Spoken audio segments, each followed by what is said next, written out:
Ito na mga kakao-lover, huwag na tayong gumamit ng Google. Ito na oh. Actual talaga sa farm ko. So, binungkal to ng ng backhoe. So, ito yung top root, no? Top root ito. Tapos deep root sa ilalim. Tapos ito naman yung collar ng kakao. Tapos ito naman yung mga lateral, no? Sa gilid ito, mahaba. Tapos yung mga maliliit, ito yung mga surface or pede roots. No, ito maliliit. Ito yung nag-absorb ng ito. Ito yung mga nag-absorb, no? So 1 meter radius, marami ito. 1 meter to 1.5 meters radius. Marami po sila. So siya po nag-absorb ng mga nutrients sa ating mga abono, no? Organic at saka synthetic.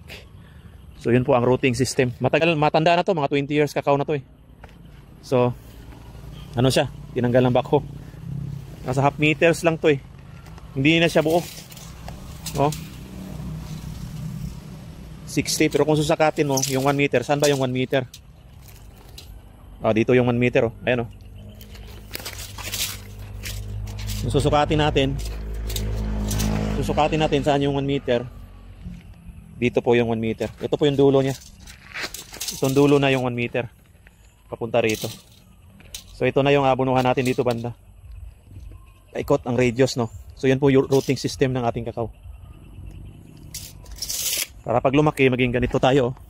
Para pag abunuhan natin mga kakao-lover, no? 1 meter, kung saan daw yung canopy. 1 meter din yan eh. Oh. Saan yung canopy? Huwag yung palayuin 1.5 meters, 2 meters, layo na po yun. 1 meters lang. 1 meters. 1 meter lang po. Dito yung 1 meter. Ito. Dito po tayo mag-aabono. Ayun po. Oh. Yun. Yung balisbisan, ito po. Pag umuulan, tumatagaktak yung mga tubig dito. Kaya diretso siya doon sa surface roots, no? Kakainin ng mga ugat yung nutrients. Yan yun. No? Kaya maraming bunga tayo mga kakao-lover. So paikot ang radius natin sa ating pag-aabono. Kasi kung canopy po, masyadong malayo, no? Kung canopy po, masyadong malayo na po sa rooting system ng kakao. Kung canopy yung pagbabasihan. Kasi mahaba yung canopy dyan eh. Aabot siya ng 2 meters, 2.5 siguro. So masyadong malayo. Kaya sa rooting system pa rin tayo magbabase mga kakao-lover. No?